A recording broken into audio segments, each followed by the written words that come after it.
i-introduce ang inyong anak. Nagkano tayo? Oo, yan. Wala akong laban dyan. Wala akong laban dyan. Nagmumukha akong mabait kumpara dyan. Ako. No? Walang iba. Kung hindi si Very Lovely Grenade. Granada! Eto, maiba sa sona-sona na yan. May video kasi na kumakalat sa social media Ay, kung ano yun? saan makikitang papalapit si Pangulong Ferdinand Marcos Jr. saw that video. sa helicopter Yep. sa kanyang last visit sa Davao Yep. City. Habang nangyayari ito, maririnig ang ilang estudyante ng Davao City Kalinan High School, National High School. Hello, hello! Yon, kinakantsawan ang Pangulo ng Pilipinas. Kung ano-anong pambabastos ang lumabas sa mga bibig ng mga estudyanteng ito. Yep, I heard it. Paulit-ulit na maririnig. Bisaya kasi yun so itatranslate ko na lang. Paulit-ulit na maririnig ang mga bata na sumisigaw ng mga katagang tulad ng sarap tirahin sa puwet, sana sumabog, referring to the helicopter. Nagmamadali yan, maglakad, baka mabaril. Bangag, bangag, bangag. Mga bata. Kids. Mga batang natutong gawing katatawanan ang karahasan. Mga batang lumaki sa kultura na no-normalize ang marahas na pananalita. Ladies and gentlemen, mga kababayan, we have come to this point.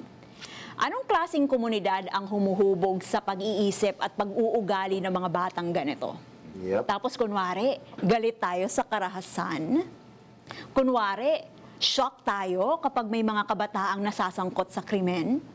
Pero kapag ang marahas na pananalita ay nagmumula sa mga idolo nating leader, katulad nung Shiminette, No. Easy! kung ano-anong mental gymnastics, halos mutambling pagani ang kadaghanan para lang i-justify ang mga binahok nga pagpamulong.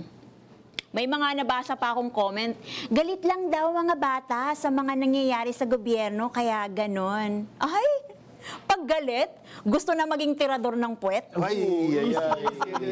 Normal ba yon sa mga taga Davao? Just asking. You see, hindi nagsisimula ang karahasan sa baril. Tama. Nagsisimula ito sa mga salitang paulit-ulit na tinatanggap bilang katatawanan. Yep. Like the rape jokes, sa mga banta na pinalampas at sa kulturang nagtuturo sa kabataan na okay lang manginsulto, manghamak, o magbiro tungkol sa pagpaslang. Ang mga batang ito ang magiging susunod na botante, profesional, guro, pulis, abogado, at mga magulang. Kung hindi natin sila tuturuan ngayon ng respeto, pananagutan, at pagpapakatao, huwag tayong magtaka kung balang araw ang parehong asal ay makita natin sa opisina, sa City Hall, sa lansangan, o sa loob mismo ng pamahalaan. O baka mauwi na naman sa pananaksak sa lansangan. These are the kids you are raising, Davao City.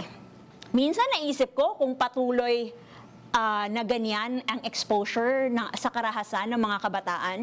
Sana hanggang dyan na lang sila sa Davao, no? Sa isip ko lang naman yun. Huwag na silang hayaang magkalat sa ibang parte ng Pilipinas. I-quarantine? Utang na loob, keep them there. Charot lang naman yon.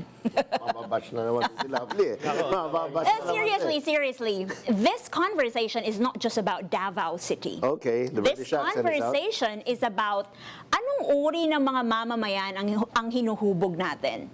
Kung gusto nating wakasan ang kultura ng karahasan, kailangan nating magsimula sa pagtuturo sa ating mga anak Yep. na ang pagbabanta, pambabastos at pagnanais ng kapahamakan ng kapwa ay hindi kailanman dapat pinapalakpakan kahit sino pa ang target. Oh! Yan ang anak ko. Ha? Medyo grave threats di ba?